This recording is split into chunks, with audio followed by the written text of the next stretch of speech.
Joining us this evening.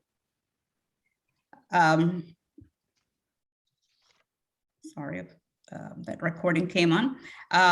Again, I'll say I want to welcome Ambassador Marks and thank her for joining us this evening. Let me also take this opportunity to welcome the elected officials here with us this evening. We appreciate you taking time from your busy schedules to join us and participate in this important discussion. I want to welcome Joanne Anton, Director of Common Cause, who is also sponsoring this event. We also appreciate and welcome all our community leaders, which in the interest of time, I won't mention your name, but you are all known in this community and been leading very strong for a long time, and we appreciate your work and we welcome you here this evening. I also want to receive our community at large. Thank you to everyone for joining us for this important discussion. Please enjoy the program and most of all, please participate. I want to thank everyone once again.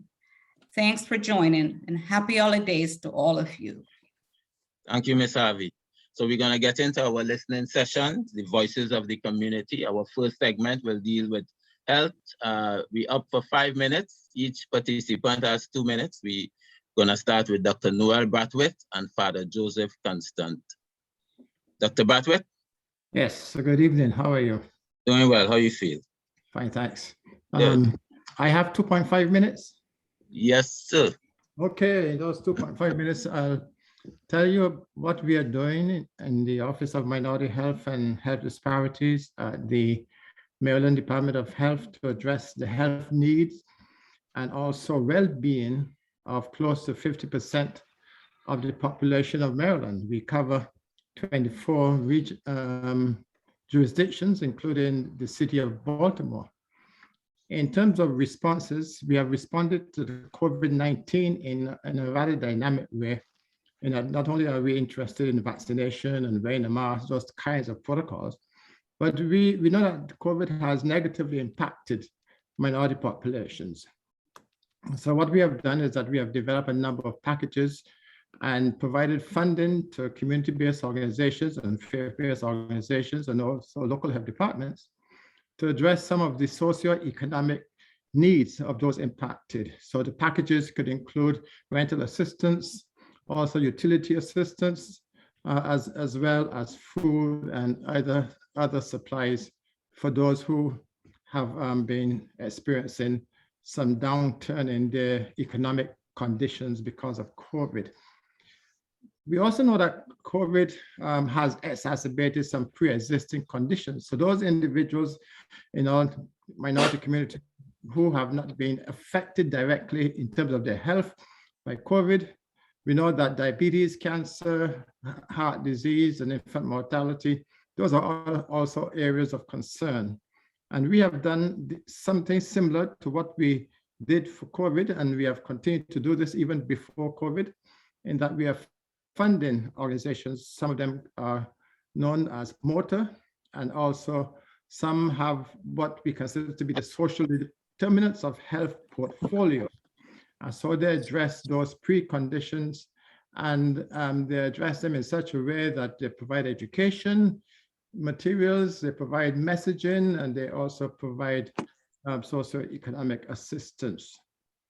In terms of one of the topics that is very, very relevant as health equity, what are we doing about achieving health equity as we address the social determinants of health?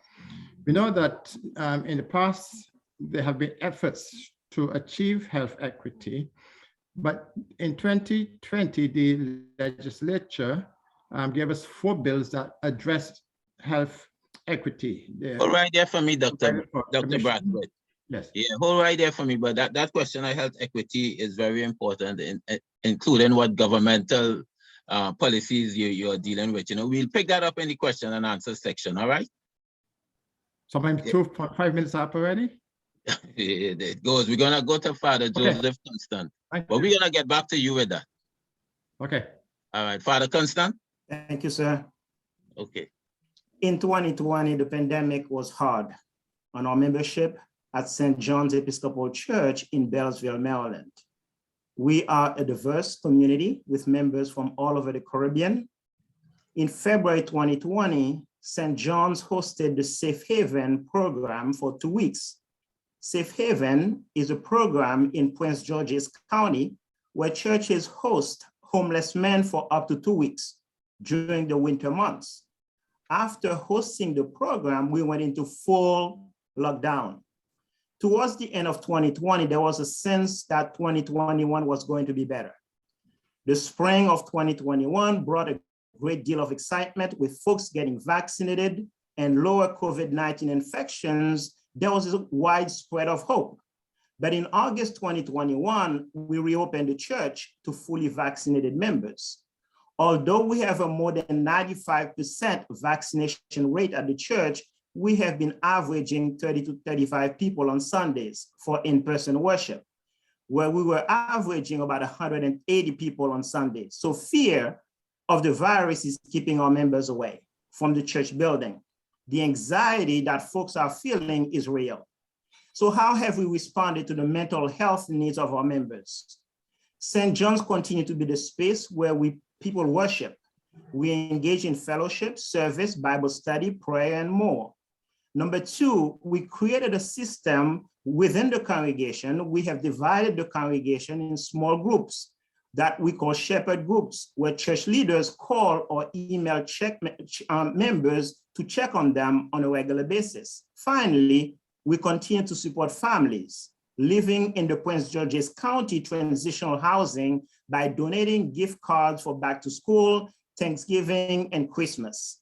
On several occasions, we serve as a food distribution site, and we support our international ministry in Haiti through the Haiti Micah Project. Finally, with the COVID variants, people are exhausted and dealing with depression. People are isolated. And so I believe it is critical that we create intentional partnership to find creative ways to bring support. And the faith communities are in a unique position to give people space to lament and at the same time serve as agents of hope in this time of waiting. Yeah. Thanks, Father Constant, and I hope we pick up that piece on the mental health piece with COVID in the question and answer section, So we are gonna go into the education segment, and we have Dr. Deborah Montague. Dr. Montague, you with us? Yes, I am. Yeah, how are you making out? I am good. Good. I speak on behalf of the Caribbean Council of Prince George's County. I have been an educator in the county for the past 15 years. I'm just going to talk a little bit about my observations over the last 20 months. As you're aware, COVID caught all of us off guard. We were not prepared. In the county, we had students who had no computers, who had no hotspots, no Wi-Fi, and the county has since provided each student with a computer as well as some hotspots that they can be educated. It has been a challenge for us as educators, getting students motivated. You have stories where you have a child who says, "Miss, I can't get out of bed today.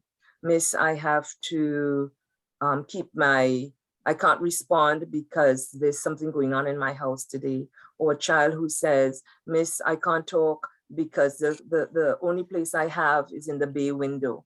Or you have the child from Haiti who says, "Miss, I really want to get the vaccine, but my mother doesn't believe in the vaccine and I am scared."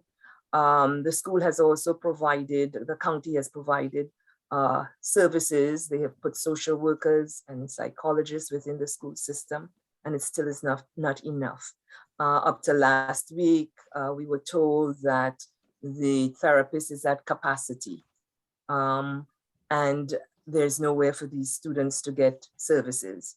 And so I think it's an important factor that we get more mental health services, as the Reverend spoke earlier, within the school system. We do have, but it's not enough.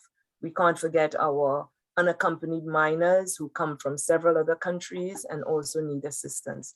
Just this week, I had to refer a student because he says, "Miss, my mother was murdered and my grandmother who brought me up is dead, and I am very sad. So fortunately, I was able to refer that student, but we have several stories like this. So I think one of the biggest things that we need is more mental health services, because if a child is not feel happy or is not get their needs met, it will be difficult for them to function in the classroom, and they display their behaviors in many different ways.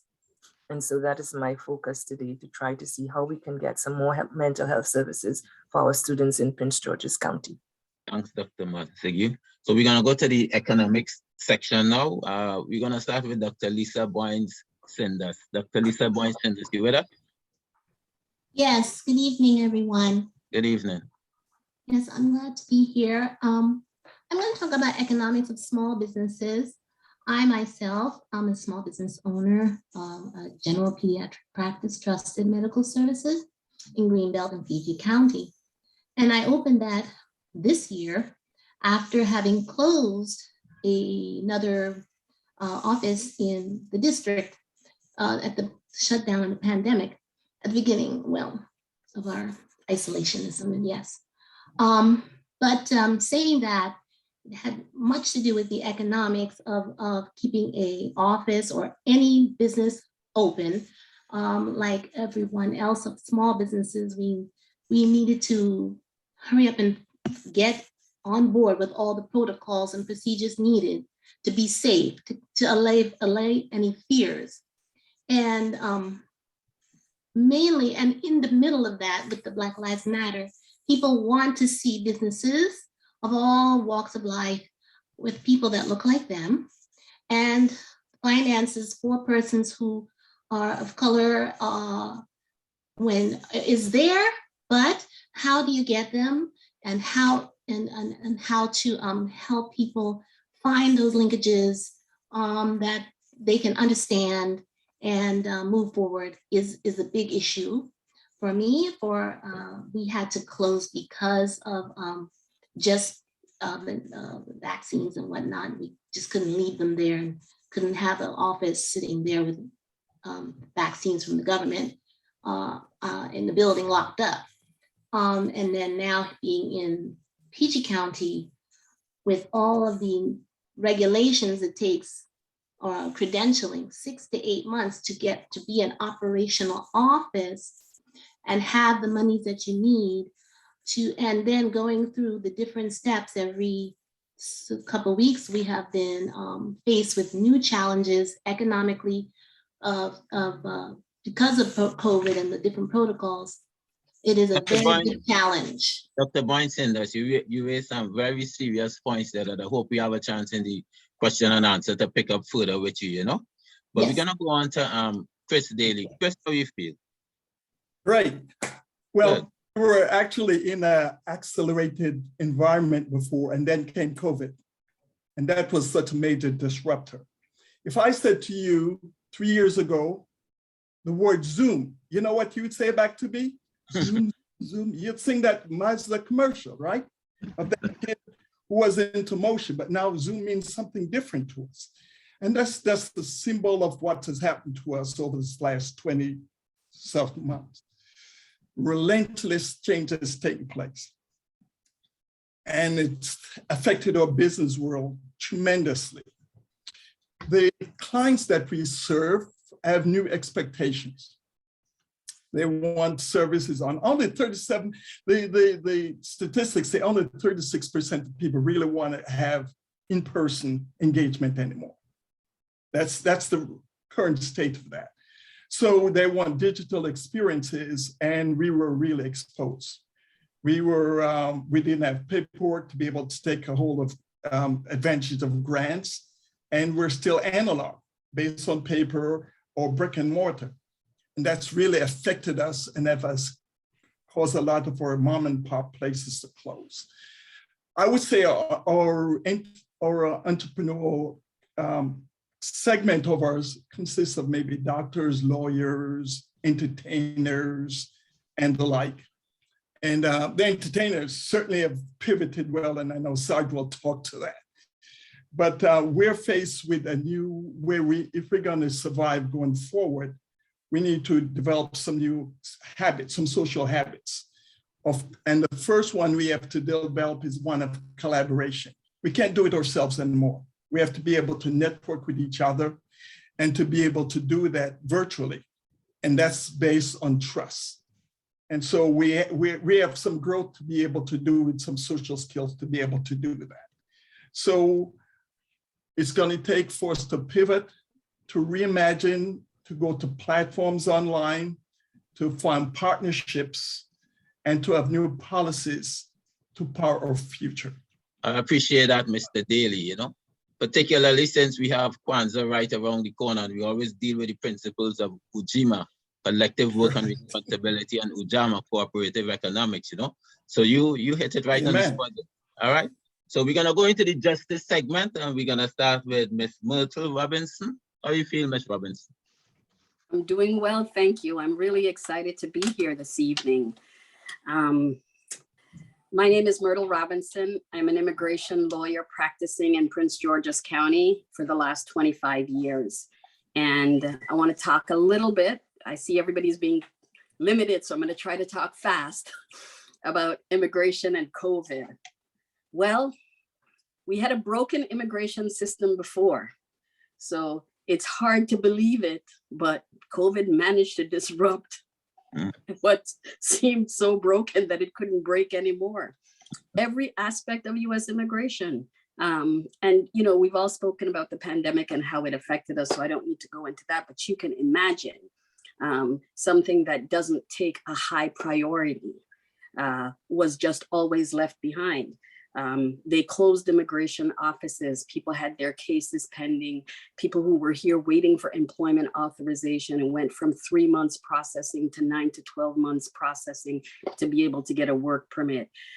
People who were the borders were closed. So individuals trying to get in, you know, it had been challenging the last few years before the pandemic to get in. It became even more challenging with the addition of this new virus.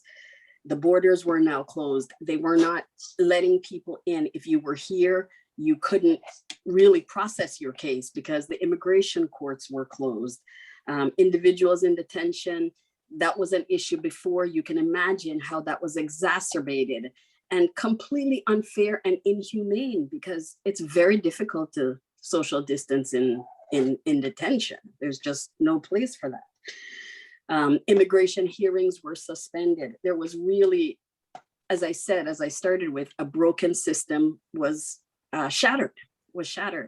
And I think, you know, what I'm really excited about seeing everybody here today is it's really, really important that we work together as a community. This is a problem. We haven't had immigration reform in 25 years. Those of you working in the community know that these things don't happen quickly, but little steps have been taken. And I know that we get discouraged, but we can't get discouraged. We have to keep fighting. We have to keep fighting at the local level because it's from the local level that you push up to the state level, to the federal level. Just today, I heard on the news that the progressives and the Democratic Party are really pushing this sort of Hail Mary to get some sort of immigration legislation to Joe Biden. I first heard that suggested about 15 years ago. And it was like, no, you can't do that. There's a process. Well, we know that the processes are meant to be pushed and prodded. And so we really, as a community, have to work together to push and prod it to make sure that we get some movement. Immigrants always get left behind because they don't really have, they're not really a constituent that can vote. So I appreciate that, Ms. Robinson. And my time is done. Yeah, time flies, eh? It's like time flies. But we're gonna get into the next segment with the elected officials, and we're gonna have the introductions done by Ms. Joanne Antwine of Common Cause. Okay. Yes, good evening, everyone. Good evening. And thank you so much to Dr. Nelson and the Institute of Caribbean Studies team for having me on. For those who just aren't familiar with me, my name is Joanne Antoine. I serve as Executive Director of Common Cause Maryland.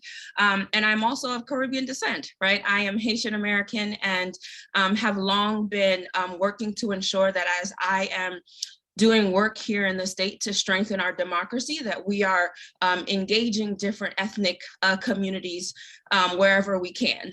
So when we started our work on redistricting here in the state, I knew very early on that groups like the African Immigrant Caucus, other groups in the AAPI community, and ICS, at least on our behalf, needed to be engaged in at the table. So, I am just excited that this event is happening, that Dr. Nelson has broadened it, right? Because I know that redistricting can be a very technical, wonky issue, but it's important that we are, thinking about our representation here in the state and in the DMV, and the way that lines are drawn and how it can impact our political power at the state, local, and even municipal level. I know that we're limited on time, so I'm just going to pause there and again thank Dr. Nelson and the team for coordinating this evening's event, for working with us to really move forward with a fair maps process that was inclusive of all different communities here in the state. And I look forward to hearing from our Caribbean American elected leaders who are going to cover some of the work that they've been doing here in the state. Thank you. Thank you. Okay, so we get into this segment. The elected officials will have 5 minutes. We're going to start with Charles County State Senator Arthur Ellis, who's been there since 2019. Senator Arthur Ellis. Oh, thank you, sir. I appreciate the invitation. Ms. Antoine, I've worked well with you in Annapolis for a few years now, 3 years, and so you're quite active and your work is well received throughout Maryland. So thank you, ma'am. And Dr. Nelson, just meeting you, thank you for the invite, opportunity to be here. In a unique space. So I just turned 60 years old. I came to this country from Jamaica, a place called Port Antonio, a little country part of Jamaica, when I was 10 years old. So I've been in this country for 50 years. And it's quite amazing, I felt this experience most keenly when I was a student at University of Maryland in the late 70s, early 80s. I never really quite fit into the American groups. And the Jamaican groups never really accepted me, kids who came up from Jamaica going to University of Maryland. So I was always in that kind of lonely spot. But you know what? I've made it work for me and my family over the years. And growing up in New York, my family moved to New York, going to school in University of Maryland, going through ROTC, joining the Air Force. My first duty station was Mississippi. I know people say, oh my goodness, Mississippi. When I was going to Mississippi after graduating from University of Maryland, folks were like, oh, please be careful, watch out, that place is terrible, terrible. Oh my goodness, I had no trepidation. I went there and I had the best experience of my life in Mississippi. Moved back to New York, mid to late 80s, had the worst experience of my life in dealing with professional racism. And people didn't believe me. They said, oh, you're making excuses. I worked on Wall Street after leaving active duty. It was terrible. And then fast forward to President Trump. And folks called me like, oh my goodness, now I believe what you were telling me. Look, in Mississippi, in the South, my wife is from Louisiana. You know where most people stand, okay? The further north you go, you don't really understand where these folks are. Because folks, the racists in New York, they blame Mississippi for all the bad stuff. I know you've heard that. So that means a lot of problems we have as we move further north is swept under the rug because, hey, those serious problems are in, guess where? Mississippi, Louisiana, Alabama, right? Wrong.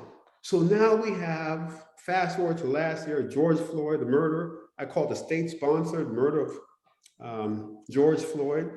Where did that happen? Yeah, the state name began with M, but it was not Mississippi. Senator Ellis. Yes. I see exactly where you're going. But let me ask you a question. How does the experiences you are describing affect your work on the education, health, and environmental committees that you are part of? Yes, first I have to tee it up for folks. So the thing is, fast forward to the Senate of Maryland. Police reform last year, last session, great debate.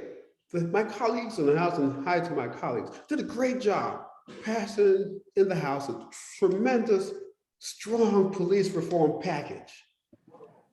It came over to the Senate and we have this resistance, watered down tremendously.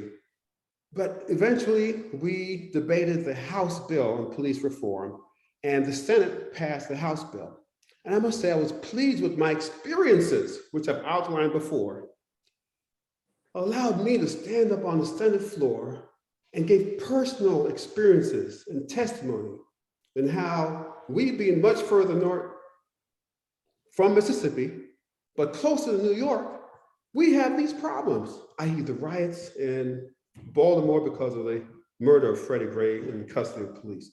So we were able to pass the first sweeping police reform bill in the nation. We really changed the rules. That is what our experiences as Caribbean Americans, as folks who have traveled and lived in different places, has given us to bring to the legislative process in the halls of the state capitol in Annapolis. All right, hold on that point there for me, Senator. We're gonna get back to it in the question and answer session, right? But let me go to State Delegate Janelle Wilkins. Delegate Wilkins. Thank you so much. And it's wonderful to follow my good friend, Senator Arthur Ellis, a fellow Jamaican here. Very good to be with everyone this evening. And thank you so much for this forum. Again, I'm State Delegate Janelle Wilkins. I represent District 20, which is the Silver Spring, Tacoma Park, and White Oak areas of Montgomery County. I'm proud to be born in Kingston, Jamaica, moved to the United States when I was 5 years old. I grew up in Delaware with a very big Jamaican family. And so representing this district, being the first Black woman to represent District 20 and part of a group of Black women first ever elected in Montgomery County in 2018 is something that I really carry with me.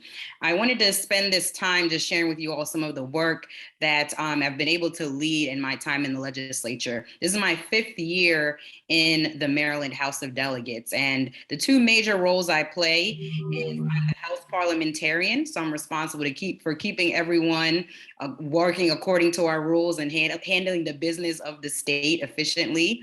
I'm also the chair of election law. So anything dealing with voting rights and our elections comes through me in the House. Some of the other really critical bills that I think are so important to our community and issues that I have been able to lead on, including police reform and policing issues. So for example, you might be aware that after a lot of organizing and advocacy and people making their voices heard last year, that we passed a robust piece of legislation and several pieces of legislation actually dealing with police reform. One of the issues that I believe we left on the table, though, is the issue of qualified immunity. You may have heard of qualified immunity at the federal level and with the Supreme Court, but in the state of Maryland, we also have immunity for police officers. So imagine an officer beating you down and you go to file a lawsuit against that officer and they say, you know what, we don't dispute the facts that we did beat you down, but I'm immune, so I have immunity, and the case is stopped at the state level from there. And so qualified immunity legislation really ensures that we are able to hold police officers accountable. That's legislation that I have sponsored. Very quickly, our small and immigrant businesses, particularly working with businesses in my district, we know that we are entrepreneurial, our Caribbean people, we are leaders, we are business owners, we really are a really major and important economic engine. And seeing our immigrant business in my community really struggling with construction of our major transit project called the Purple Line was something I had to make sure that I stepped in. I was able to fight and work with colleagues who are on this line to ensure that we have $2.5 million for Prince George's and Montgomery county to ensure that our immigrant businesses who are impacted by that construction are able to get some grant dollars from the state. Finally, I'll just list off a couple other issues. I've actually worked with Joanne Antoine around the census and redistricting, ensuring that we have fair maps, ensuring that we're building our power as a people, that we are seen and able to really elect reflective representation. The last two issues, I mentioned voting rights, and I'll plug for anyone, if you live in Maryland, you can now, because of legislation from the House and Senate, you can actually have your ballot mailed to you in every upcoming election. So in the 2022 election, all of us are up for election, but even the governor's race and all of the races that will be on the ballot, you can actually get your ballot mailed to you by checking a box on the ballot request form, which I will put in the chat. You can go ahead and get your ballot mailed to you in every upcoming election. That was legislation that I sponsored. So I'll stop there. Yes, I'll stop there in the interest of time and before I get cut off. But thank you all again for having me. And I really look forward to working with everyone on the call. Thanks, Delegate Wilkins. So we're gonna go to State Delegate Josephine Pina Melnick.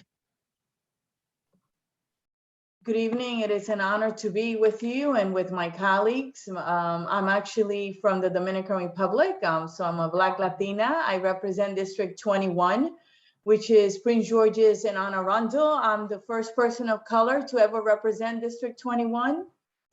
It is really actually a blessing and a privilege. So I am the vice chair of the Health Committee in the House. There are 6 committees. And I am also the chair of the Public Health Committee. I am the vice chair of the Maryland Legislative Latino Caucus, proud member of the Black Caucus for 15 years, and the Women Caucus. So I have focused a lot on public health.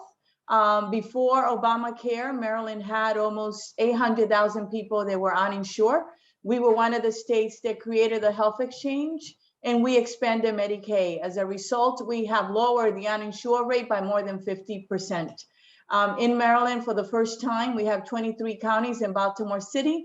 Many people have insurance. I put in a bill that actually stabilizes the individual insurance market because we found out that there were people that were not able to purchase insurance to their employer or get those federal subsidies, and they were paying a lot of money. So I put in a bill that assesses a small fee on the carriers. And as a result, we got pass-through money, and we brought $1.2 billion to the state of Maryland to stabilize the health insurance market. We created a reinsurance program, and for the last 3 years, we have reduced the rates by more collective 30%. So each year, at least 10%.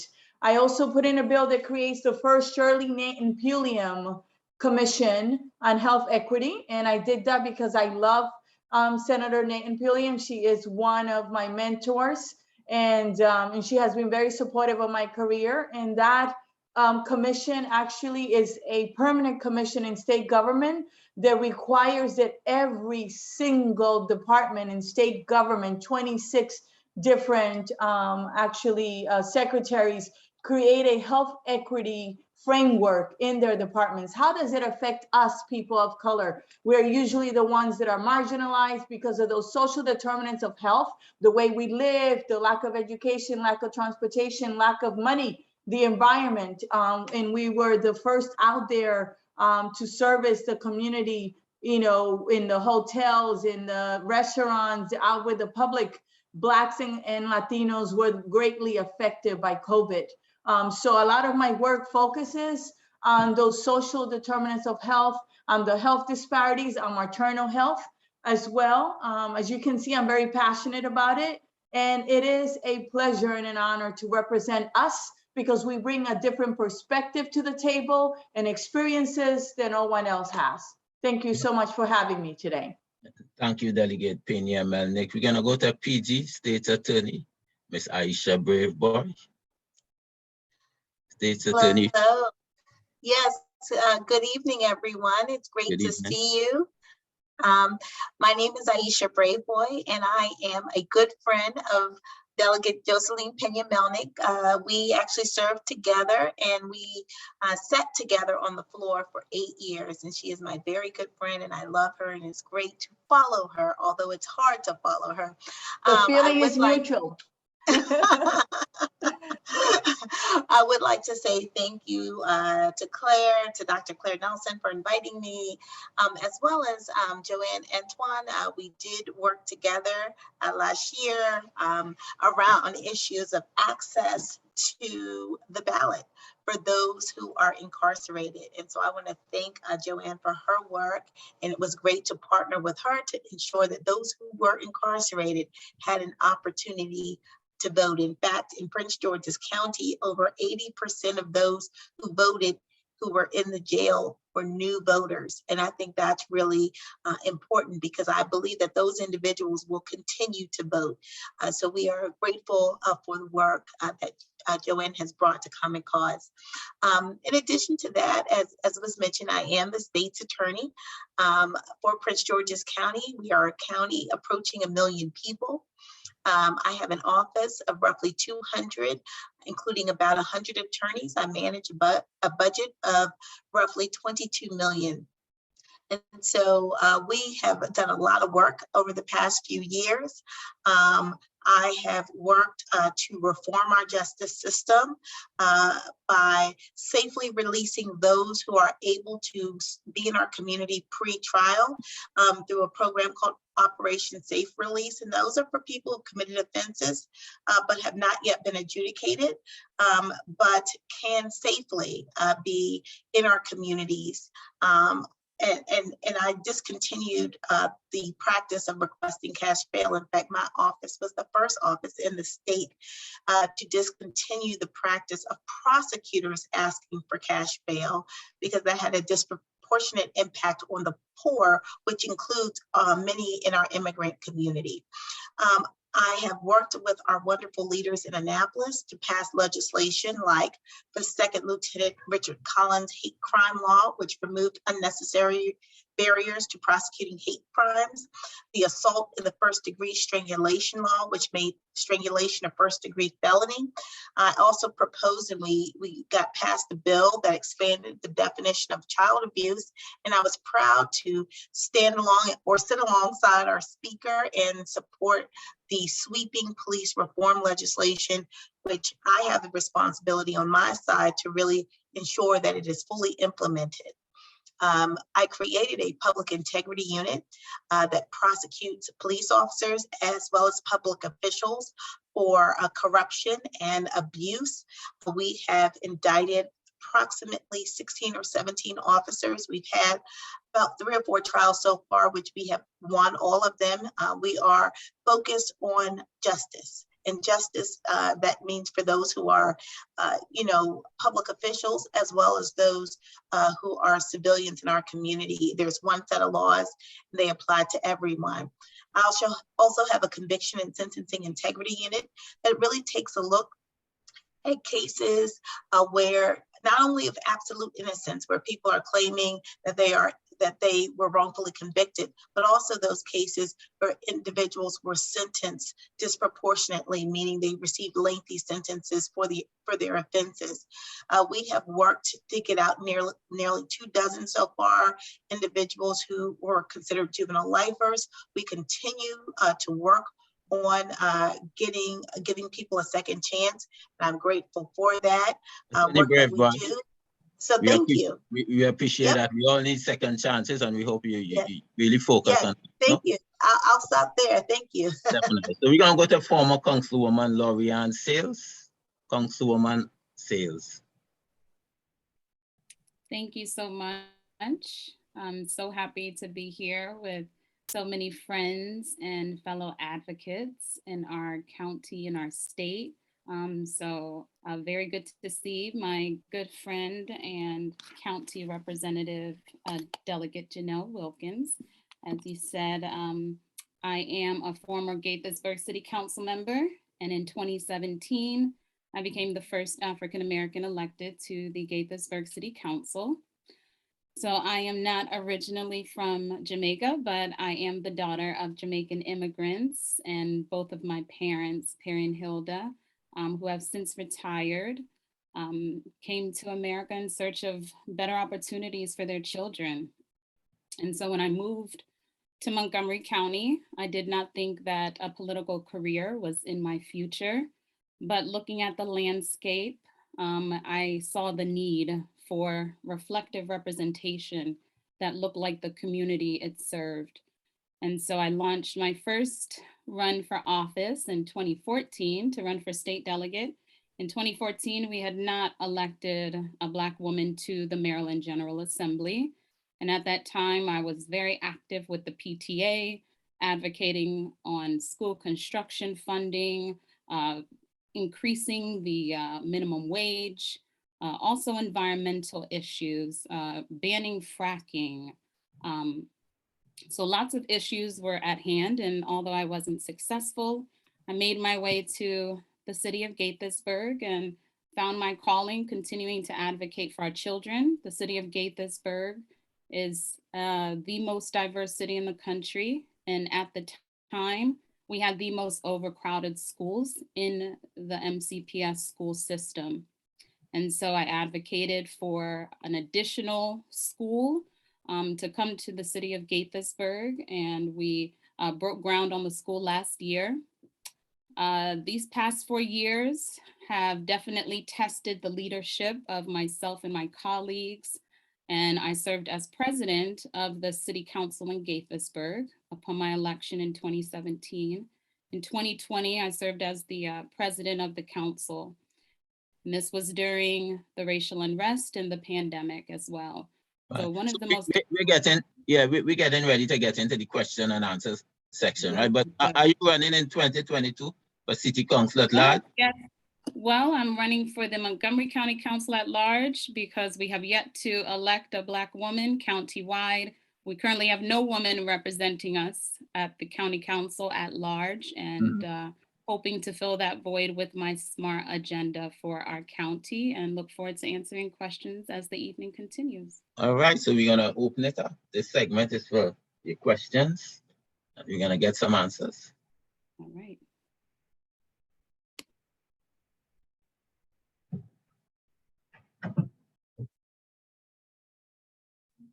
Hi, good evening.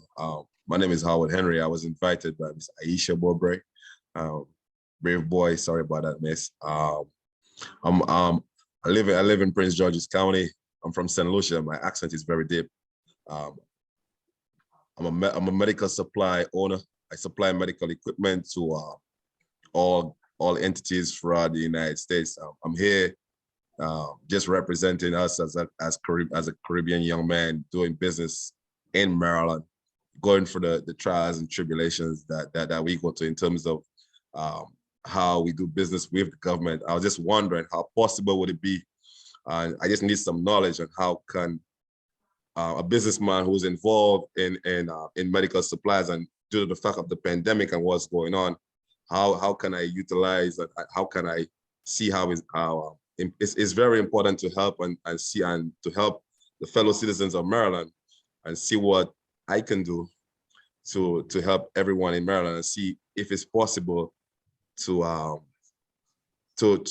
bring some more resources to Maryland and see how I can work with you guys if it's possible. Now, my question is, how can I get involved in doing more in the community if that's possible? Thanks, Howard. Seems like you have 2 questions. Thank you. You're welcome. All right. To the question. Oh, go ahead, Senator. Okay, thank you, Delegate. Did that make sense? Yes. So pretty much, I had a conversation with the governor's secretary for appointments just a couple of days ago. And what I've insisted on since joining the Senate is we have a more diverse board of directors for a lot of state boards and commissions. As most of you know, the Senate confirmed all the governor's appointees to boards, commissions, secretaries of departments. And I was shocked at some confirmation hearing, 70 folks going through, and all but one were Black. And I said to my colleagues, this doesn't represent Maryland.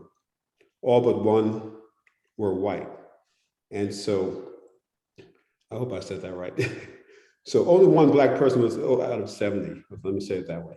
And so the thing is, we need to work on diversity in Maryland. So I'm working with the governor's office, and I have a town hall coming up January 6th, and Secretary Cave, the governor's appointments will be there, and basically open up opportunities for folks who are in diverse positions in the state of Maryland. If you're a Maryland state resident, we want to have you to have the opportunity to join some of these boards and commissions.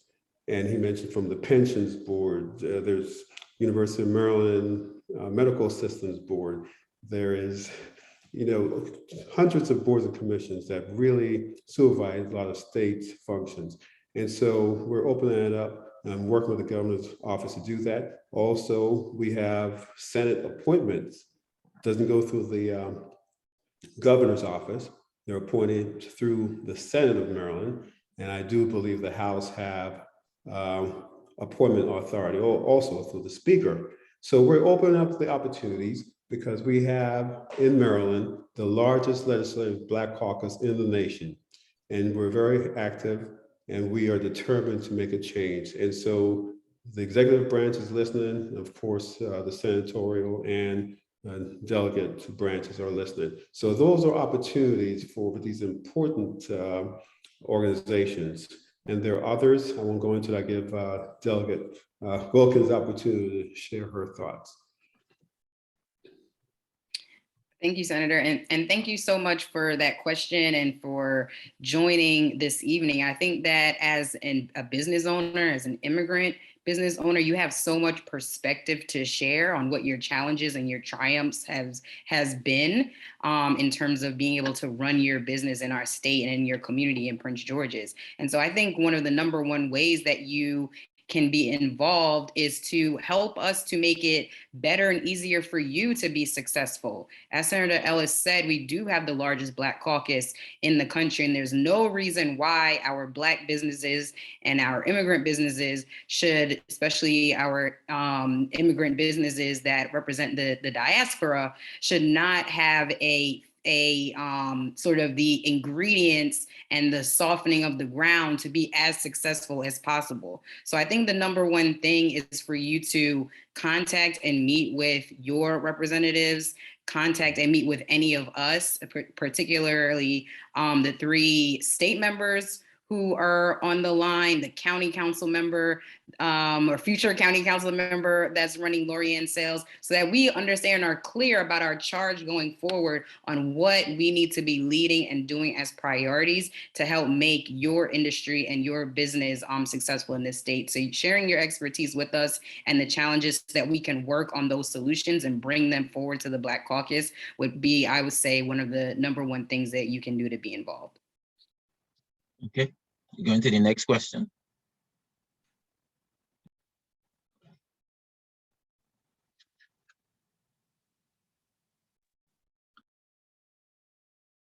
I think you have to call out who the speakers are, or I think Dr. Nelson's speaking and she's muted. Gabriel Christian had his hand up and then followed by Dr. Lisa Boyne-Sanders. Blessed good evening to you, Dr. Nelson. A blessed good evening to all the participants. I want to compliment the ICS on pulling together a great team. I missed the justice piece of it. We are in COVID, and COVID is what COVID is, but I just want to say how impressed I am with Delegate Melnick, and of course, I don't know Ms. Wilkins, certainly State Attorney Brave Boy. I think Mayor Nehmad was trying to get in. Senator Ellis, as a lawyer of 30 years in the county, one of the concerns I have is how a lot of our young people have been affected, especially in areas like Bladensburg, for instance, where we've got a high level of Hispanic young people who have not returned. In some instances, it's almost 30% or a little more of persons who have not returned to school. And as a practicing lawyer who believes in Malcolm X's position, you're either part of the solution or part of the problem. What we don't want to see happen is those young people who are idle, who may fall through the cracks, end up being clients. Now, I don't mind clients, but I'd rather it be the case to be in school, and that we put systems in place to ensure that they return to school, that at least they're engaged in a productive endeavor, so that we can limit or decrease or mitigate any sort of spike in crime in our communities, so we can have more livable communities. So if any of the delegates or you, Senator, can speak to what it is we can do on that side in way of youth truancy to really get back our students into school. Because of the pandemic, there's been a drop off. And secondly, and finally, we would like to ensure that the state secures sufficient resources for our court system, because our court system, as State Attorney Brayboy will tell you, is backed up. And we want to be able to find ways to expedite not only civil claims, but certainly the handling of criminal matters. And I'll rest at this point in time. And anyone can take that. And once again, God bless you all. Merry Christmas, blessed Kwanzaa, and a better COVID-free 2022. Thank you. I think you mentioned my name, Mr. Christian. So, thank you. Serving on the Education, Health, Environmental Affairs Committee in the Senate. These issues come across our attention intently, but I wasn't quite aware of that magnitude, which you mentioned just now, 30%. You said Black and Hispanic, Latino are dropouts, basically, and that's due to COVID. I didn't know that number was that high. So please, I'll reach out or ask you to reach out to me, or vice versa. I'll put my email address in. I just want to get in the chat, get some facts from you.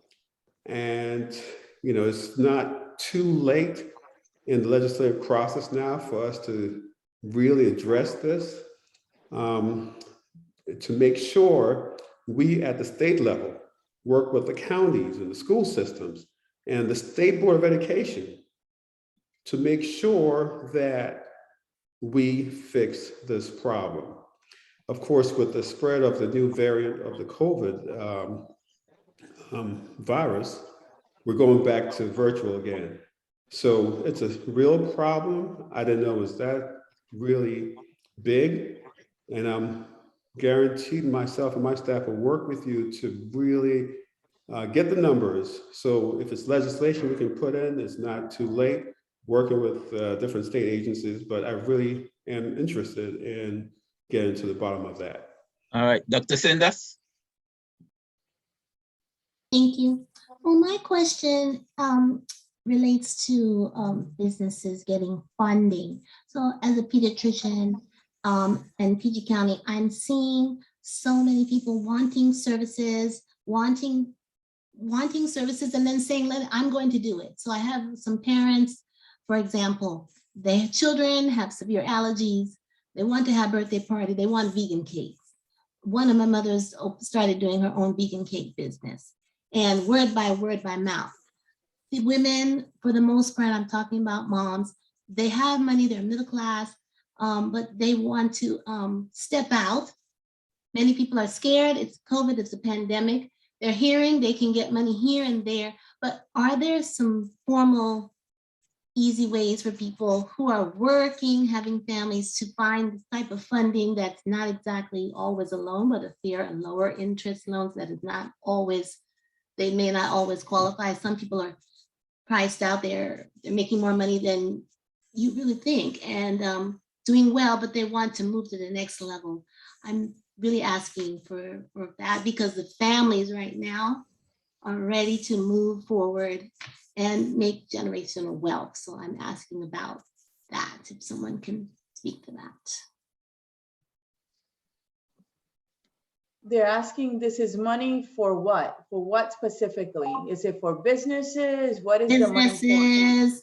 Businesses, because many families right now have a side business, entrepreneur, they want to, but they want to be fully independent. That's what I'm hearing every day.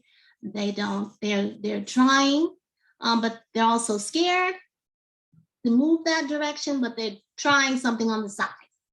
And there's a lot, There's a look. A lot of businesses got money from the federal government and the state because of COVID, and they were not loans. A lot of them were forgiven. I know Maryland passed a bill that the delegates and a senator on this call that we voted for, they will forgive the loans. It was less than $50,000 for the Maryland loans, and we did that actually this past session. There's also the SBA. That has loans and grants. There's the Department of Labor as well. There's the MBE program that has a lot of programs and grants as well. So there's a lot of help out there for people, and there are a lot of agencies at the state level that actually assist people with businesses. And especially in this environment, the state, we passed a bill to make sure that there were money for people, and they were not loans, they were actually grants. We've been joined by the Mayor of New Carlton, Ms. Felicia Nemhard. Welcome. How are you? All right. Thank you. Good night. Good night, everyone. Good night. Good night. Let me, just before I get to you, get yourself together, but let me ask this question, because particularly the Health and the Education Committee were dealing with the issues of mental health in this COVID period, you know, and usually we look at the impact of, let's say, geography and lifestyle on chronic disease, you know. So if the Education and Health Committee people are still here, I would also like to know, you know, what is the impact of geography and lifestyle, not just on chronic disease, but on mental health issues that we are seeing. You know, regarding health, the fact is that those social determinants of... Go ahead. I was saying regarding health, right? Those social determinants of health that I described, you know, affect our mental health, affect the way we live, and it has a big impact on health outcomes. So I know that Dr. Braithwaite, who was on this call, is in charge. Oh, is he here still? No, Braithwaite. He's actually the executive director of the Office of Minority Health and Health Disparities that actually is tasked with addressing those social determinants of health, those health disparities, and coming up with grants and different programs as well to address them. In my committee, we address them by passing legislation that deal with mental health. For example, we just passed a bill that I introduced that the delegates and senator on this call supported, that creates a bed registry for mental health, you know, to make sure that we have a bed, that we have programs for people. We passed a bill that reduces the age of consent for mental health treatment to 12 years old because it's without parent consent, because it's important. And those children actually consent right now for other services except for mental health. We are noticing a big uptake, an increase in suicide regarding the ages bracket, the bracket of 10 to 25 years old as well. So this coming session, there is a lot of bills that are being worked on that will address mental health to make sure that we have access, that we have network adequacy, that we have programs, that we have beds, that the health insurance reimbursed, that we have equity when it comes to physical health and mental health. So that I can speak to because that is my committee. Okay. Mayor Felicia Nemhard, how are you making out? Thank you. Making out very well. Good. Help you out tonight. I will. Good. So what you have to say?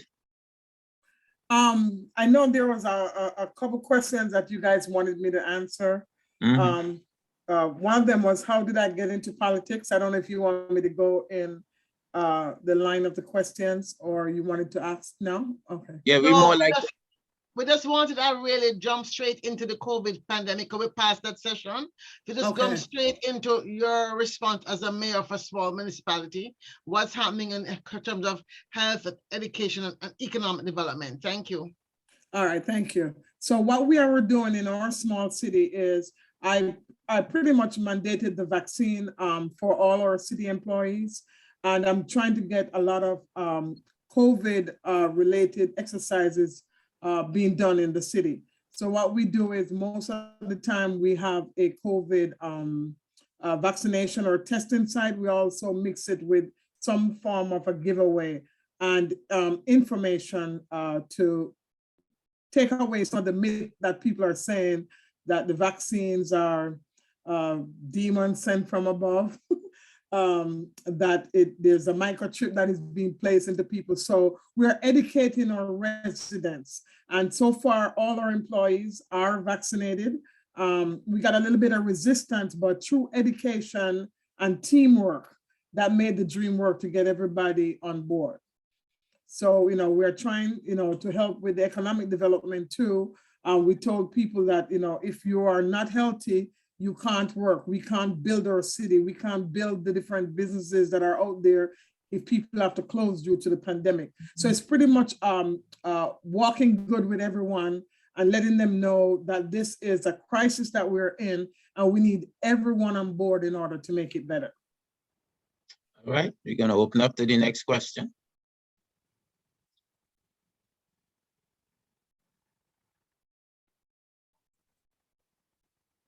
We have another question too.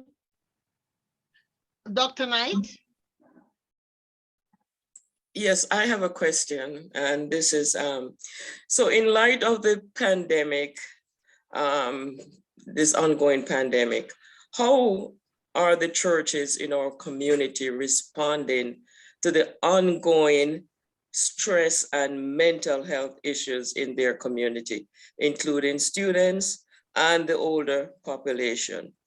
The church is considered a safe place to help them with their concerns, loss of job, just about anything. That congregation would feel comfortable going to the church to address it, for fear of being all this information being divulged publicly. And this is really important to a lot of the population in our communities. So I'd like that to be answered by Father Constant. Thank you, Dr. Knight. Clearly, the churches are in the process since March 2020 of reinventing how we do church. As I mentioned earlier, individual churches are focusing certainly on keeping their membership healthy and on keeping their families healthy. There's still this great sense of people are not willing to come together to do fellowship. People are not willing together to do in-person worship. There's still a preference of worshiping from home, and we are offering the opportunity for people to come both in person and worshiping at home. We certainly make ourselves available as the leadership of churches and faith communities, where we serve as agents of hope, where we provide guidance and support in ways that are safe. And we do so via Zoom, pastoral care, whether or not someone dies or someone is dying, we provide pastoral care safely. And it's hard because families find that they either have to delay burying their loved ones, since again, we cannot be in person. So churches are still there for the community, but clearly their safety is priority in everything that we do. And so we try to make ourselves available to the community as best as we can, but we are dealing with so many issues, and fear is a big one in the lives of people. Thank you. I'm gonna pick up on the next question. I saw a question in the chat. Let me just read it. One was about the Governor's Commission. Governor's Commission, the Caribbean Commission used to exist. The question was asked by Joanne Antoine. How can we, as community, as well as like officials, try to reinstate that Caribbean Commission when the next governor is elected? Any ideas around that, or any comments on that? Well, I do believe that for these commissions or programs to be permanent in the state. They should be, must be legislatively driven, i.e. established by law.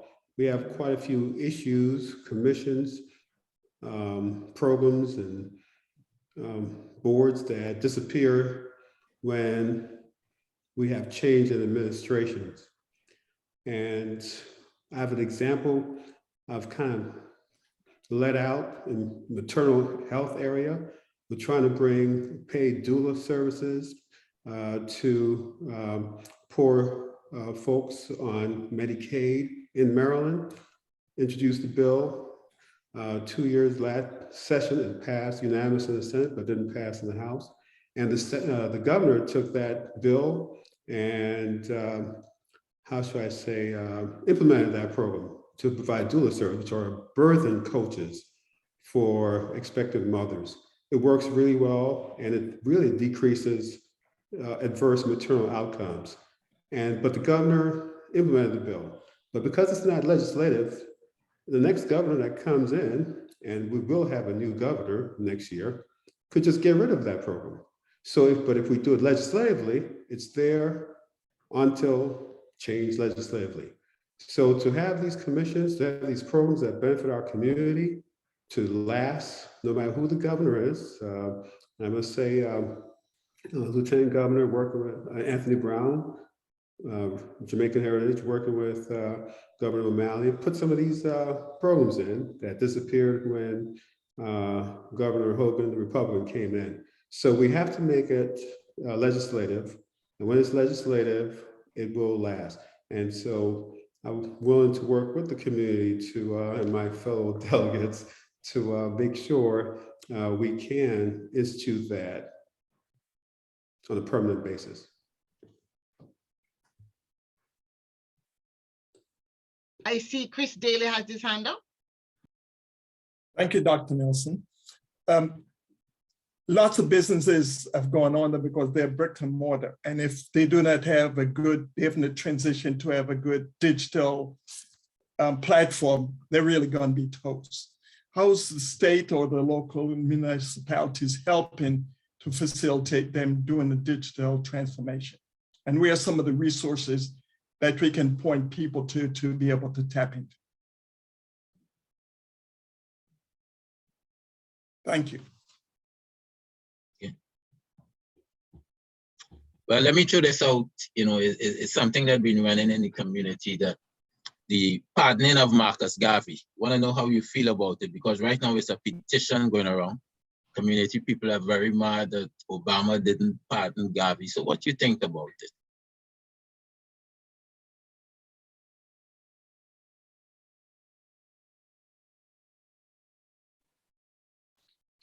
Well, last time I was in Jamaica in 2019, I got to visit the childhood home of Marcus Garvey and really get to know even more of the history in depth, being on the ground and being able to visit and see. And I think that us knowing what we know how now in the history of racism and how leaders that were truly making a difference have been villainized and charges brought against them. I think that the conversation around the pardoning is really important. It's something that I support. I think that it's starting to pick up steam. I did see something on it just today. I think it was the launch of the petition or something along those lines. And I do support the pardoning, and I think that we need to continue to elevate it and help it to build momentum. Okay. This is Elaine Knight. Yes, there's a petition that's ongoing, and starting February 1st, 2022, Black History Month, there will be a 30-day period where the petition will be officially sent out asking for a pardon. And this is a response from the White House, and we are seeking 100,000 signatures. And this has to be done on the website. It's on the Justice for Garvey website. So this will be done in February, Black History Month, February 1st, 2022 to March 1st, 2022. So you'll be getting a lot of information on that. We're really, really gonna get this done. 100,000 signatures worldwide. And you do not have to be a citizen to respond to this. We cannot send in the signatures. You'll have to sign the petition yourself. And this is just for a response from the Biden administration. 100,000 signatures. In 2012, we only got 14,000.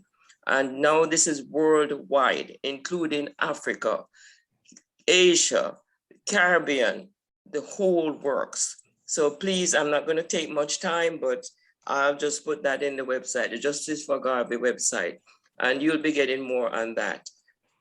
Black History Month, you have a 30-day period, a 30-day window to do the signatures. You cannot do it now. So, and we're sending out information. Thanks, Dr. Nelson, for giving me the time to actually say this.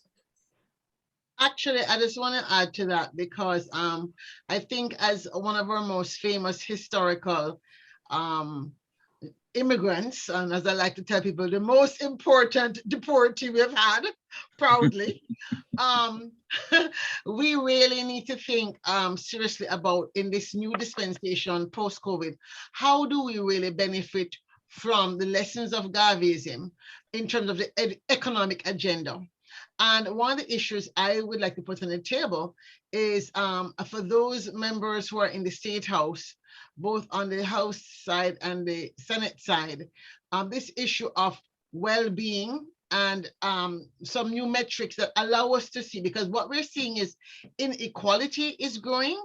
And so I'd love to see, as Caribbean immigrants or Caribbean immigrant children, elected officials in Maryland, that perhaps all of you who are here can take the lead in doing some major shifts that will be copied in other state houses.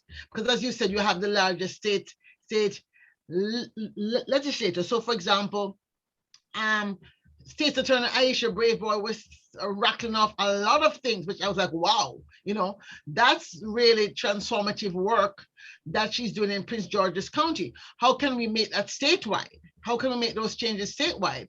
How can we take the issue of equity and access to finance, make sure that our Black banks or Black credit unions are properly resourced? And perhaps we should make the Garvey movement go beyond only what I call a signature for a petition to pardon him, which I hate the word pardon, to really exhuming the dream of Garvey from the graveside where it's been buried. Because at the end of the day, if we are able to pardon him, but we're still operating on a colonized version of the Black future, the Black economic agenda, how can we bring Garvenomics with more equity into play? And I think that one question I want us, not the elected officials, to answer, although they can answer. We're here talking on this call, but what must we do as Caribbean people to make it easier for you to get your stuff passed? Because when we have tried in the past to get Caribbean people to get on board, to show up, to make phone calls, it's like, you know, in one ear, out the next. But can you plus probably reiterate the importance of each and every one of us really giving you the wind beneath your wings to do what we say we want you to do? Yeah, Dr. Nelson, thank you for that question. I'll take the lead with that. Basically, I can speak for myself, and my colleagues will know they're like-minded. Reach out to us. Let me know. Let us know who you are, what your interests are.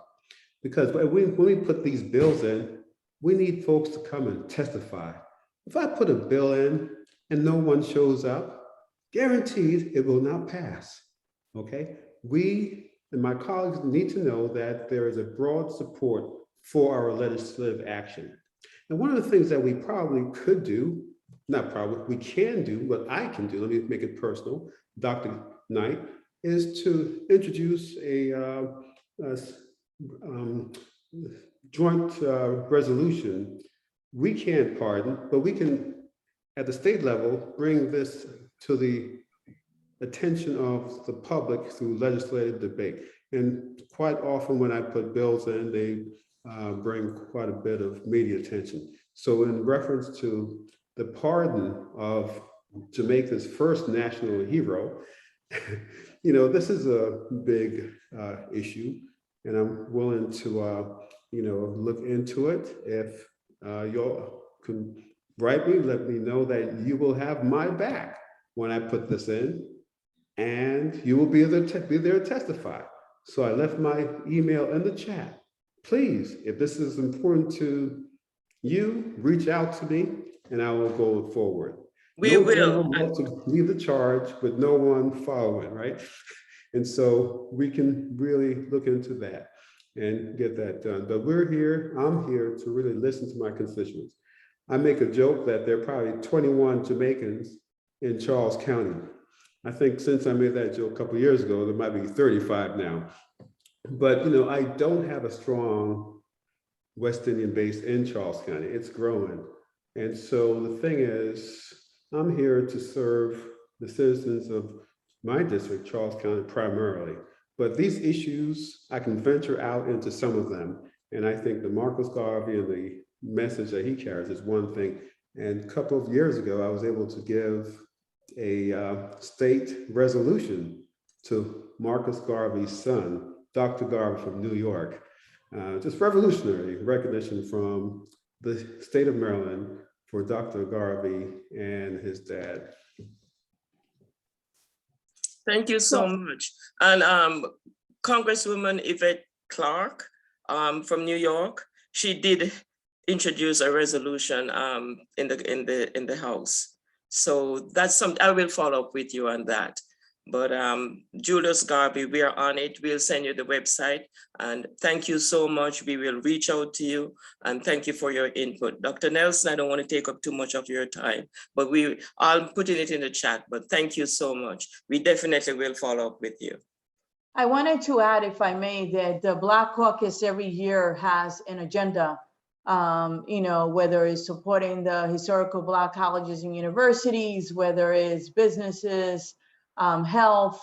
We have an agenda, and that was voted on and decided at our Black Caucus retreat. So if you can contact the Black Caucus, Legislative Black Caucus of Maryland, contact the executive director, get a copy of that agenda, see what those bills are, provide testimony. Many of you here are doctors, teachers, business people. You have something to add. So you can actually give testimony. A lot of it will probably be by Zoom, like last year, or hybrid, depending on these numbers. So you can provide written testimony, oral testimony, call your representatives. Each of you live in different districts. That is how these votes, we have 141 delegates, 47 senators for a total of 188 legislators. It makes a difference when it is personal and when you write an email that is personal.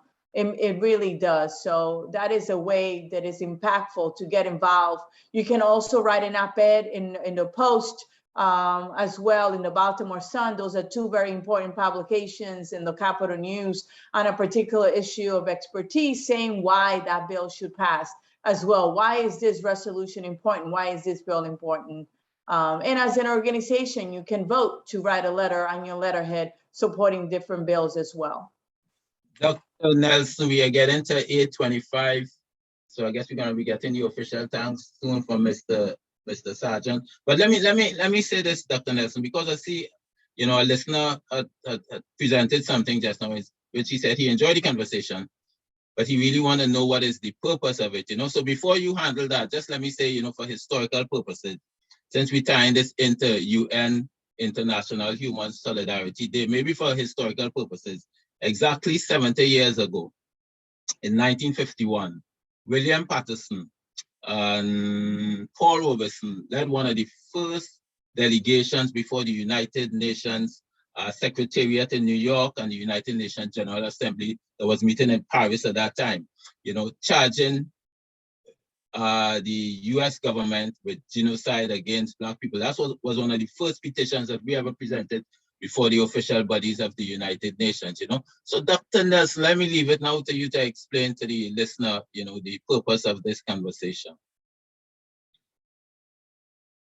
Can't hear you.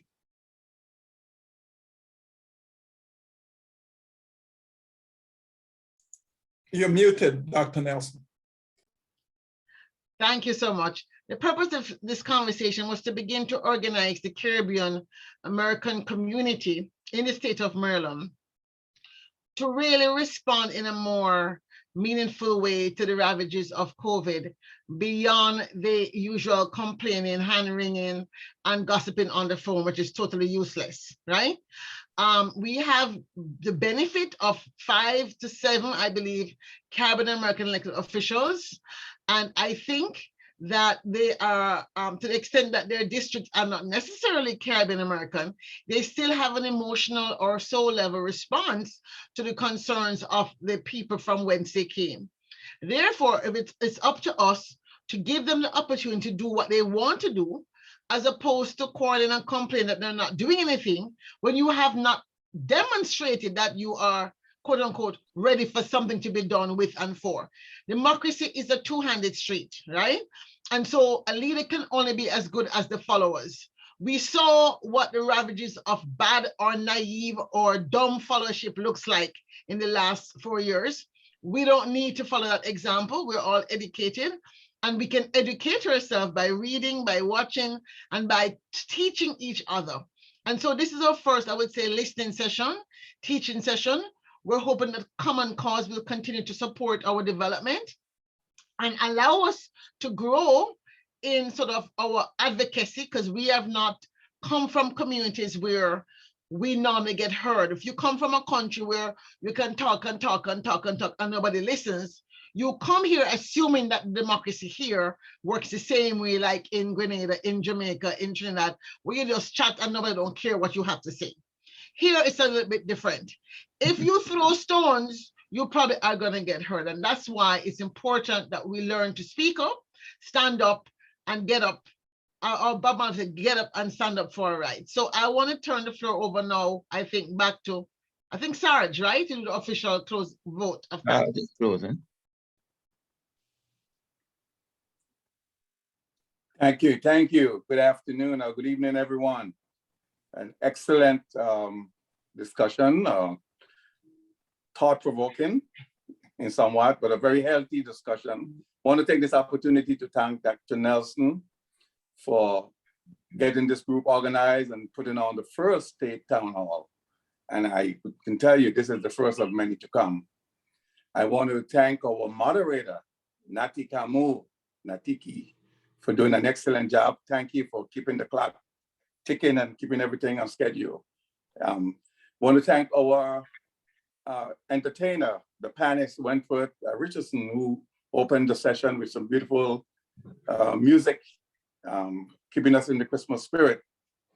Also want to thank some of the voices of the community, Dr. Noel Brathwaite and Dr. Father Joseph Constant. Thank you so much. Dr. Deborah Monsike, thank you so much. Dr. Lisa Bones-Sindas, Mr. Chris Daly, thank you so much. Myrtle Robinson, thank you. And to our elected leaders, State Senator Arthur Ellis, thank you so much. And I couldn't actually relate to what you said about Mississippi. I spent some time down in Jackson and it's a beautiful state. So thank you for all of your input today. State Delegate Janelle Wilkins, thank you so much. State Delegate Jocelyn Pena Menique, thank you. State Attorney Aisha Brayboy, thank you so much. I also want to thank our former Councilwoman Laurie Ann Sales, thank you for being with us today. And just wanted to let you know that we will have some entertainment right after to continue in the spirit of the holidays, and look forward to future discussion. Thank you so much. I'm sorry, I must take this question. I didn't see it. I was just told that our youngest listener asked a question. So perhaps I will give this question to Delegate Janelle Wilkins, since that she lives in this county. Her question was, it's in the chat. I think maybe she can ask it herself. I don't want our young people to feel they're not heard. Nandi? Hi. Can everybody hear me? Greetings, Nandi.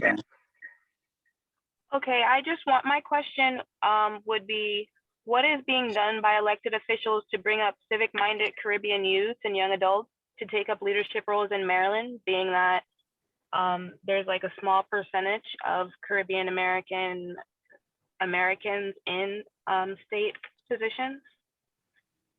So can I? Thank you so much. Oh, go ahead, State's Attorney. Yes, well, if you don't mind, Landy, if you could put your email address in the chat, I can tell you that early next year, we are having a millennial event that my office is sponsoring. It is targeted to millennials of the diaspora, and we want more individuals who are interested in not only running for political office, but serving in government, serving as policy leaders, lobbyists. We really want to train that next generation, and not only to take our roles, because I'm not going to be state's attorney forever. I want someone to take my role, and I want to have a hand in helping them, but also some of the other roles that really impact policy and the way that money moves and works in our community. And I really think that a lot of us have a lot of experience that we can provide, and we just want to, I think we just want to be a part of the next generations, you know, their brilliance, because they are brilliant in their own right, but with guidance from us, I think that they can go further faster. So we will be having that millennial event. So if you can put your email in the chat, I'm happy to, I think I see it. I'm happy to connect you with my millennial chair so that she can invite you. Thank you. Okay. Thank you. Before I go, I also want to acknowledge. No, wait, one other person had something to say.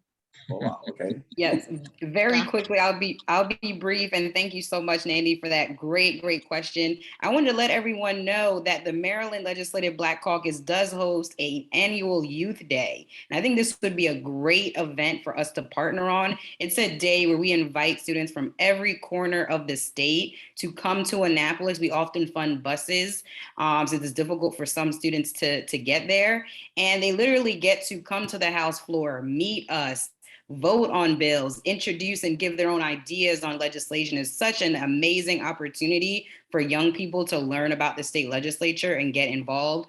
Unfortunately, we literally just canceled it today because the COVID numbers have been increasing. We didn't think it would be safe to bring students together in this way. But for next year, God willing, we'll be able to hold it in person. I would love for us to partner to help bring Caribbean students in particular to Annapolis to get to know us, meet us in person, be able to engage in that type of way. Dr. Nelson, could I jump in really quick, just a few seconds, ma'am? Arthur Ellis here.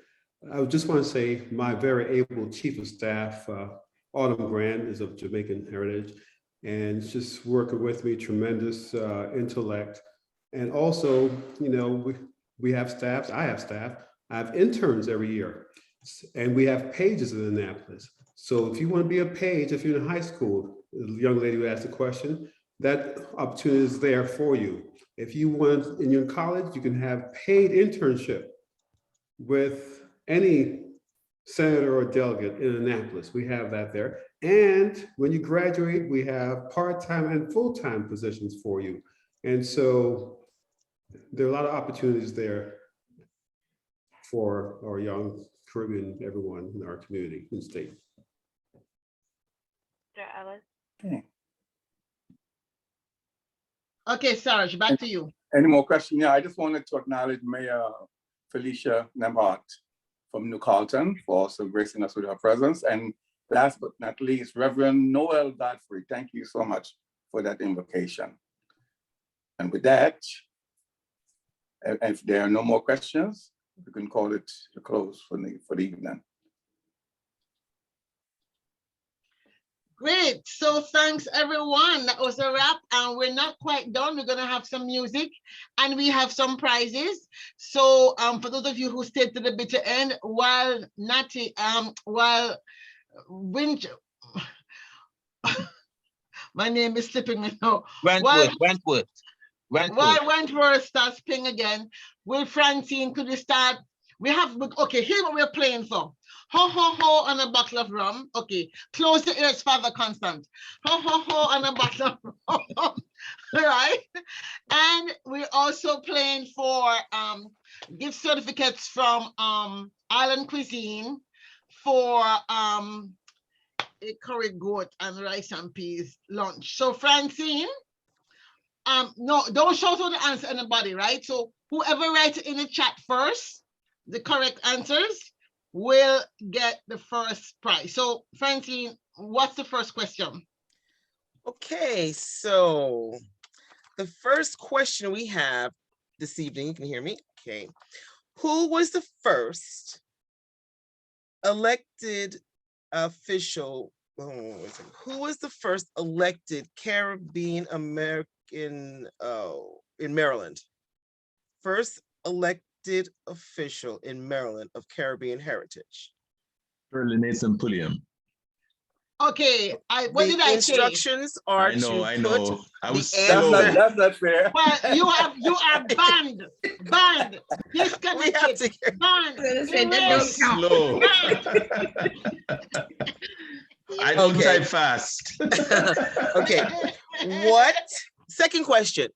What year was ICS founded? 1993. All right, Gabriel Yes. put it first. I think Yes. Gabriel was the first person. All right. Okay. Gabriel, oh, your bottle of, you know what? Ho, ho, ho. Okay. What Caribbean country, what Caribbean country was Alexander Hamilton born? In which Caribbean country Bring was it up.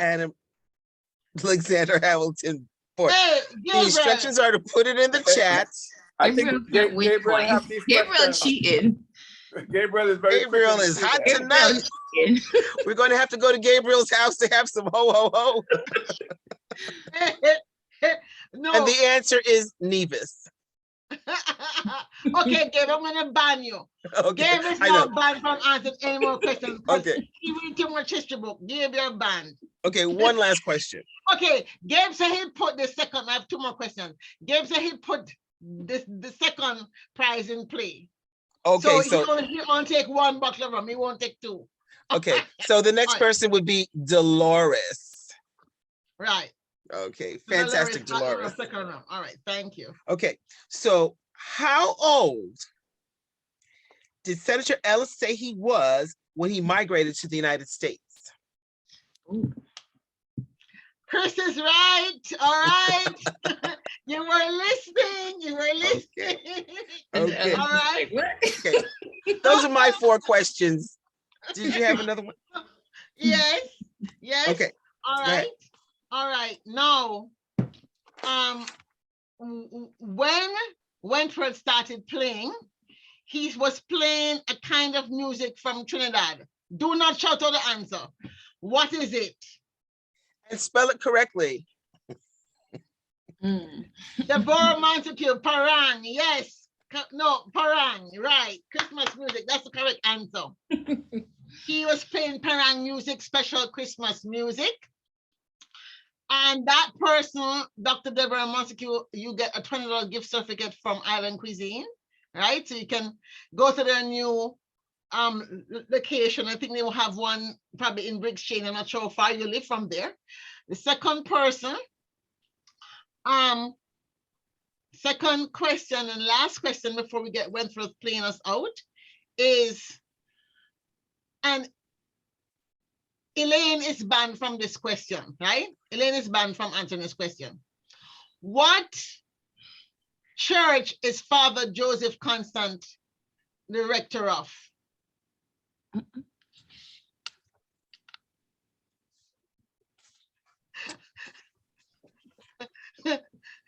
Chris Daly. All right. Chris Daly. All right. So since Chris, you got a gift already, right? Well, So, yeah, that was the easy one because the Reverend Cousins was so gracious to us. He allowed us to tape a program in this church last July. I'm gonna ban you then. So Patrick, he's banned too. Yes. Well done. Patrick McCoy will get the gift certificate from. So please, everybody, in case I forgot, I'm not sure if Francine is taking notes. I think I owe 3 bottles of rum and 2 gift certificates. I guess I could give a 3rd gift certificate, right? Because the curry goat is so good there. What could be the last question? What who had said something? Aha! What is the name of Dr. Lisa Boyne Cinder's medical practice? And she posted in the chat, so hey. Pediatric. She's banned. Okay. Wait. Patrick McCoy said he's banned, so he can't answer that question. Okay, so therefore, the next person who won will be Dolores Collins will get the thing, and then the last person will be Joan Marshall. All right, so I think everybody, Dolores gets 1 meal, and then Joan Marshall gets 1 meal. Yay! All right. I think I have 3 gift certificates and 3 bags of rum. So with that, thank everyone. Wentworth is going to play, so you can hang around somewhere if you'd like. I'm going to listen to some good music because I need it after this stressful situation. But I had a good time. Do me one favor, though, however, if everybody could put in the chat how you're feeling, and if and if you'd like to participate, just put it in the chat so we can be in touch with you. Especially in Montgomery County, because Venice Mother is sitting looking very serious. She's looking for more people to get active in the Caribbean Advisory Commission of Montgomery County, which is appointed by the county executive. And we want to make sure we duplicate it across in the other county of Prince George's and eventually get the governor's commission going. So Wentworth, you can take us away, please.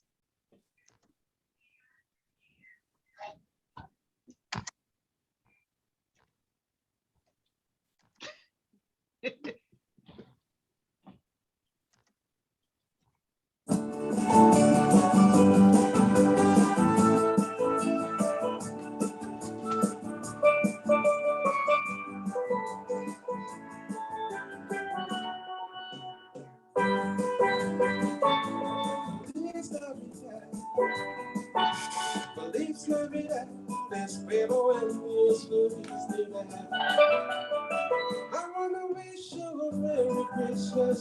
I wanna wish you a Merry Christmas.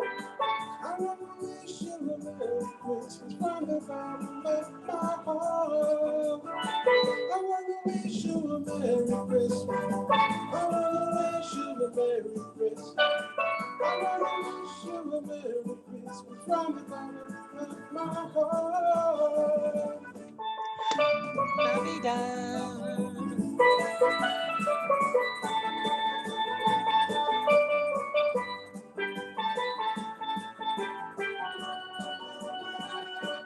Wish you a Merry Christmas. I wanna wish you a Merry Christmas. I wanna wish you a Merry Christmas from the bottom of my heart. I wanna wish you a Merry Christmas. I wanna wish you a Merry Christmas. I wanna wish you a Merry Christmas from the bottom of my heart.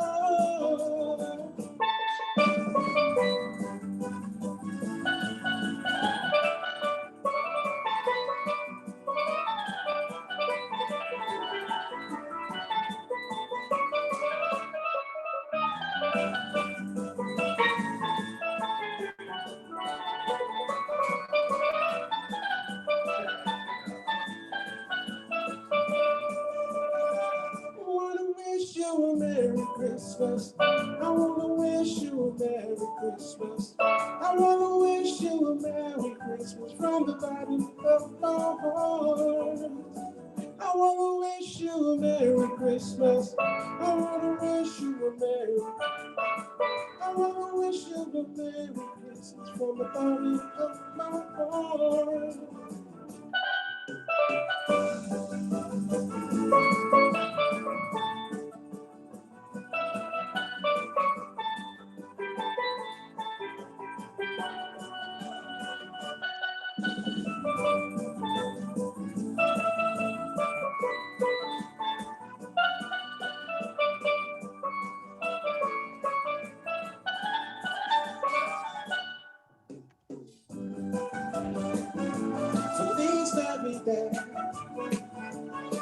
Feliz Navidad, espero a feliz Navidad. Wanna wish you a Merry Christmas. So I want to wish everybody a little church tonight a Merry Christmas. Is anybody still on? Yes. Okay, we do one more. Keep jamming. Oh, Sergeant's on? It's about 29 people on. Oh, I thought people left. Oh no, we're ready to Dr. party. Claire. This is my big Christmas event.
And if you know what I mean, and if you know what I mean, and if you know what I mean, and if you know what I mean, then scream, oh, give Jah his praises.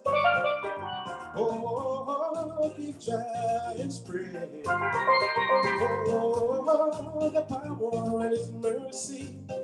Now play the music to keep the vibration straight. The kind of holiday where everybody come and celebrate. See the ragamuffin congregate. Everybody come and celebrate. See the ragamuffin congregate. Will everybody sing it?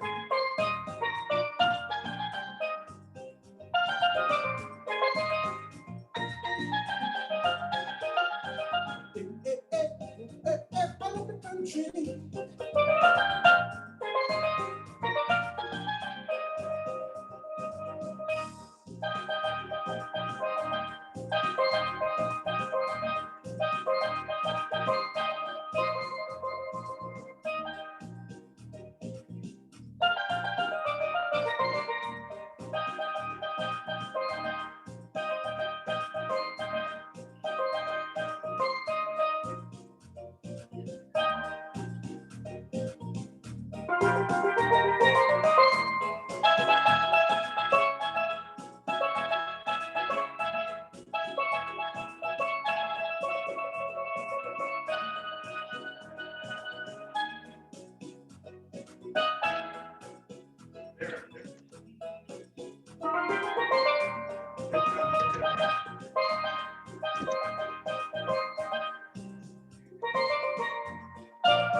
And if you know what I mean, and if you know what I mean, if you know what I mean, and if you know what I mean, just scream, oh, give Jah his praises.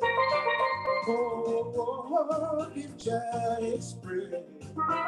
Oh, there's power in his mercy, mercy, mercy. Now give a little music to let the vibrations ring. So Carnival Day, everybody come and celebrate. Sing like a muffin congregate. Everybody come and celebrate. Sing like a muffin congregate. everybody sing it.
Nice.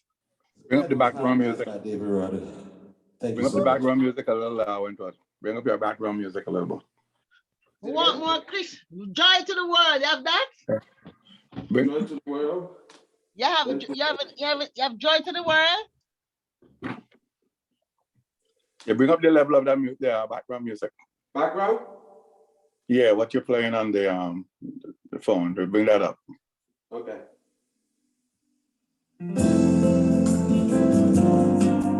How's that? That's good. Up a little more.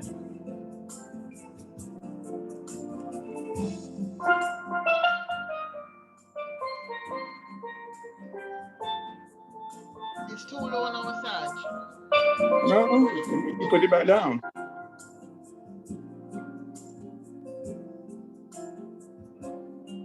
Say something, Sarge? Yeah, I said to bring it back up. Right there. That's it. Yes, you got it. Okay.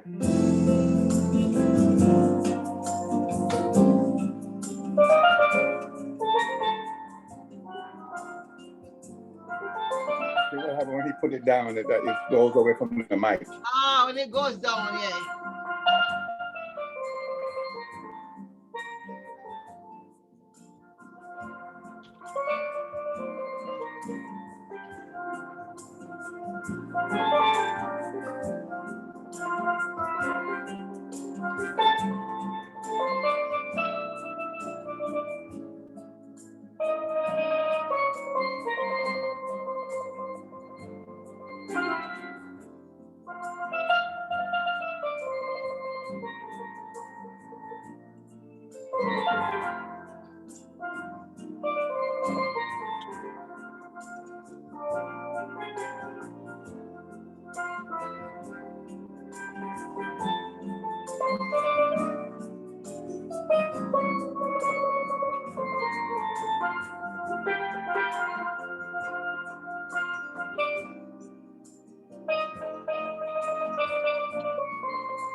Wow.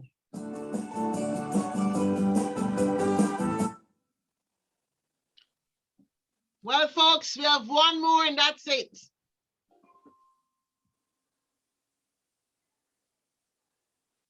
I'm gonna do this Sparrow song again. I love it so much. Is that okay? Yes, please. We could stay the whole night, you know.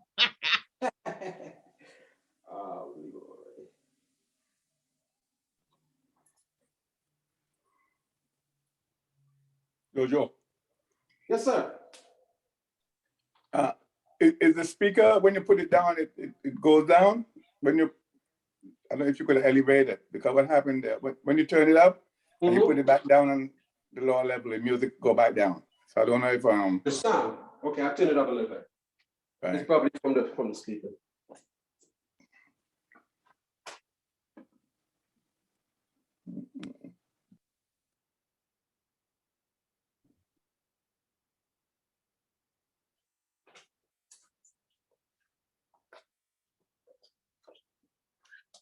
So we got one parent song to go.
Where your mother born? When little boy, where your mother born? She didn't clean the stairs, she didn't wash the well. Hey, little boy, where your mother born? Tell me where that baby gone?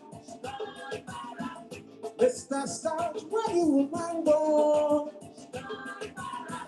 Hey, little boy, where your mother born? She gone, gone. Little boy, where your mother born? She gone, gone.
You said when your mother born.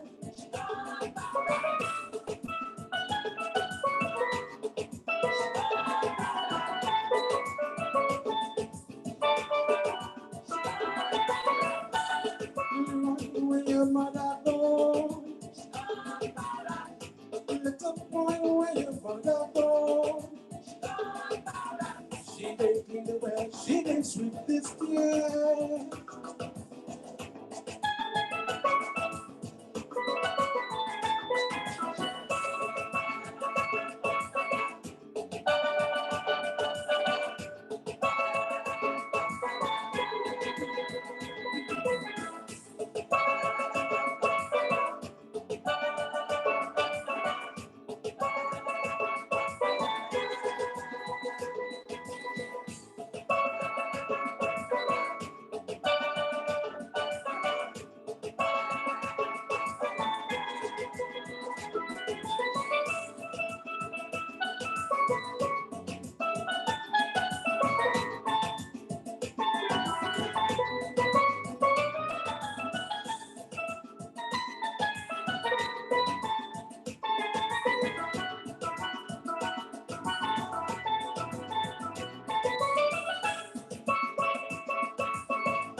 When your mother born. Little boy when your mother born. She didn't clean the well, she don't clean the stair. Hey, Mr. Start where the lady goes.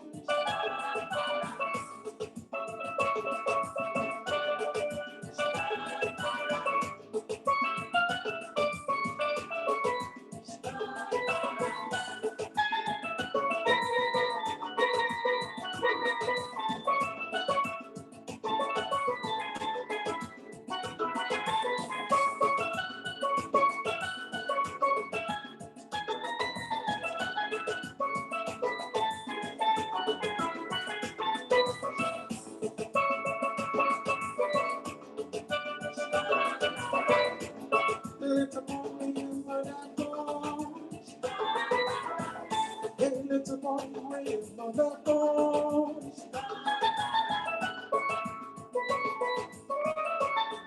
Thank you to the ICS for having me. Dr. Claire, thank you so much. Sarge, everybody have a wonderful rest of the evening. I must say I really enjoyed the program as well. Thank you so much. Thank you, Ryan. Thank you. Thank you, my pleasure.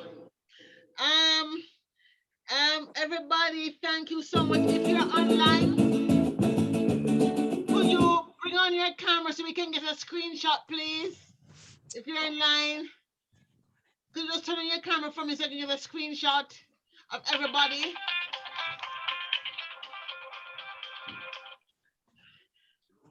If everybody could just turn on the camera to get a screenshot. Okay, who knows how to take a screenshot? Everybody just turn on your camera so we can take a screenshot, please. Thank you.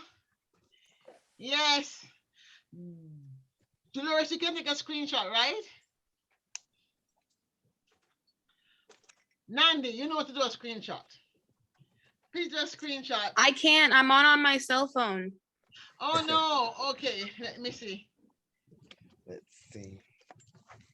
Command 3 on a Mac is a screenshot. What is it on a shift print screen? Let me see. Shift print. You know what? I must do it on my phone. I'm gonna do it on my phone. Hold on, because I can't figure it. I can't remember. No, Francie. All right. Okay. I forgot how to do it, so I'm gonna do it this way. All right. Oh, thanks, Felicia and Emma. Thank me and Emma. Thank you so much. Take care, everybody. Good night. Good night, See you everyone. in January. December 26th, Boxing Day is the gala. So I sent out an email to everybody about the gala thing on the 26th of Boxing Day, all right? It'll be aired on Boxing Day. And this is being streamed live, so you can go back and review it and forward it. It's on Carib Nation. So good night, everybody. Good night. All right, now.